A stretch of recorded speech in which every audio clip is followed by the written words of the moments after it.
Well, what a 90 minutes that was. 5 goals and 3 points for the Hatters in the end. Oh dear, yeah.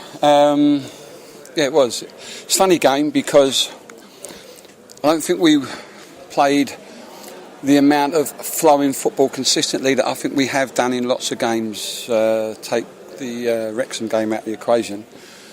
I think we had patches where we did, and I think it's the patches that won us the game. We moved the ball so quickly at times, and I was really pleased with that.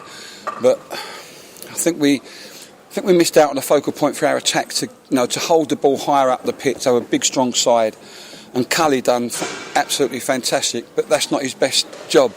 So it just felt that maybe we had to just try and get the ball a bit shorter to people. And I think we did that. I think we did it in both halves, but particularly second half. And I think once we got going, I thought the tempo of our game second half was terrific. I'm disappointed with the goals because I said their biggest strength is their long throws, and we worked on them on Friday non-stop. And for the first one person didn't do his job. I'm not going to name him, but he knows who it is because he apologised. And the same for the second one. We had a person not in the right position, and we worked on it. So that was disappointing. But you know what? Quality comes in different shapes and sizes, and one quality that you need to win football matches, one quality is resilience, and another quality is belief. And we had both of those, and that's why we won the game. I'm hoping it wasn't the same person that was at fault for both goals. No, it wasn't. No, it was two different people. And you know what?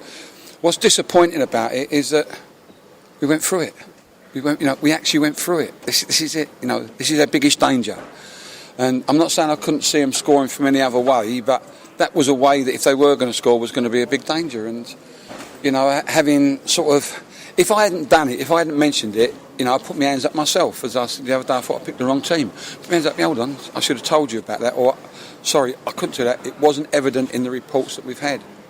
I read the reports, went through it on Friday. This is your job, this is your job, this is your job.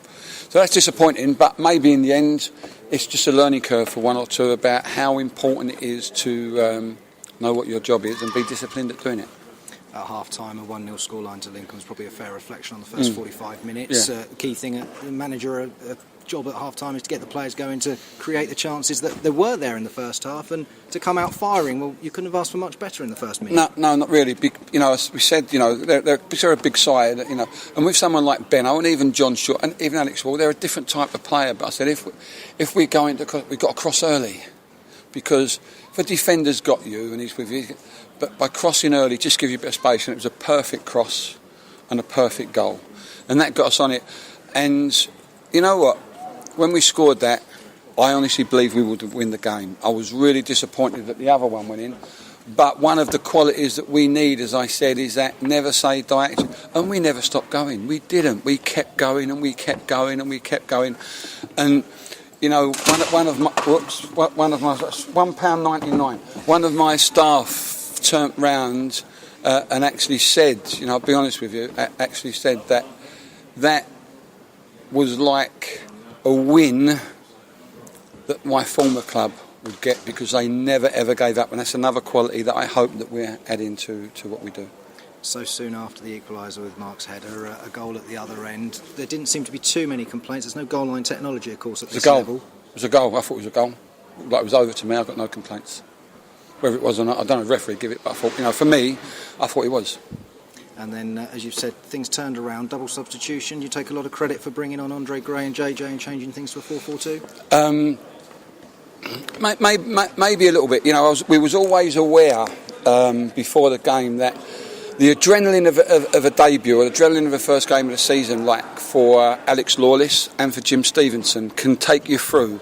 The second one can be a bit difficult, so we thought we may have to do something with a couple of those players. We also felt that the wide right for them wanted to come inside a lot, and I just felt that Halsey could deal with that, actually, because he's a midfield player better than Scott. So that was the reason we thought that Halsey can drift in with him because he knows the job. JJ's been nowhere near it this season, nowhere near it. This last couple of weeks, his training has picked up. His ability in the games of reserve team games or development games has picked up. And I reward people that work hard and show something, and so he deserved the opportunity, and he was part of the team that made the fantastic comeback. And a fantastic comeback it was. Luke Guttridge, top scorer. He's had a couple of chances in the first half, but did you think he was going to find the back of the net from that range from the free kick? You know what? When we work in training, we try and say one thing, right? If you kick it over the bar, I can be in goal. If you hit the target, the goalie's got to save it. And I just try to say, hit the target. You never know. You know, I've seen people cut and blow go 30 yards over it. We're never going to score. You know, someone shoot the goalkeeper. It makes no difference. You know, the goalie's laying on the floor with a bullet in his neck, but the ball's gone over the bar. So let's hit the target. And he hit the target and it went in. It's fortunate.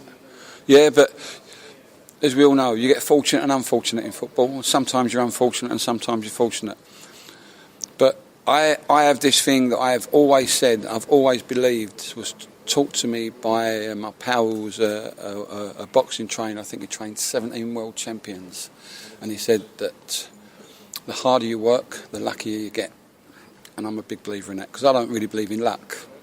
I just believe if you work hard, things fall for you. And one thing that we had today, we had the belief and the work ethic that over our dead body attitude, and that's a quality. And it's the first time I've really seen it. I said to the players at half time, one of the things that you have to learn to do is come back from being behind. We came back from being behind twice. That's a fantastic quality to have, and if we're adding that to our game, we've got another little step further. And it got even better with the equaliser just a couple of minutes later with Luton in control. The decisive winning goal, and Andre and Mark Cullen in there, and Cullen smashed home from close range. I was really pleased for Mark. He was blowing a bit, got a bit of cramp at the end. I was really pleased for Mark because that's not his position. You know, that's not. You know, he's better off of the main man, and you know, he just kept going. And I think they were two goal scorers' goals, weren't they? The early cross is a great benefit when you're not a physical sort of person. You know, when you've got to get in and battle the giants, it's very difficult. But by crossing early, I think it was Luke Guttridge just put it in there early, and he was all on his own, wasn't he? He's put it in. If it had been a second later, normally a defender shortens up, and it's very, much more difficult. So, I was really pleased for Mark, to be honest, because he had to do a job for the team. It's very unusual, when you look at the thing that your three, what I call centre forwards, are out, and your three centre halves are out, because we've got no Lacey, we've got no Charles, and the other one that can do it, Fitzsimmons, are all out. Well, you've got to move people around, and when you're trying to mould the team, that's not always easy. So it's every credit to those people that do that job. We do just need to cover, of course, Paul Benson scored on Tuesday, missed out today. We've heard a slight knock. Can you give us some ankle injury. Not terrible, but he wouldn't have been able to play today. He wanted to play, but he wouldn't have been able to play today. And sometimes he comes on, he might do 20 minutes. It's not so he misses Tuesday. Let's get him fit. I don't want to play people that are not fit enough. And how difficult a decision between choosing either Mark Cullen and Andre Gray to play up front was it? What did you view for Mark? I just felt that we needed someone that could hold the ball up, which Andre wants to run the other way, and he's fantastic at that. I just felt Mark would hold the ball up better for us. That centre forward, but the ball goes into you and you keep possession of the ball, is an important job. The one of running on behind people is another important job, and I just felt he was better suited to that job. It's 2 home wins now, and following up with 2 away trips, Woking and Hereford. What are your views going into those 2 games, Chris? They won't be any less tough than the last 2 we've had. They'll be tough. I saw Dartford today beat Kidderminster Harriers 3-0. So it puts in perhaps into the right light of perhaps how decent a win that was. But all of a sudden we're starting to score some goals. So I know that we're decent defensively.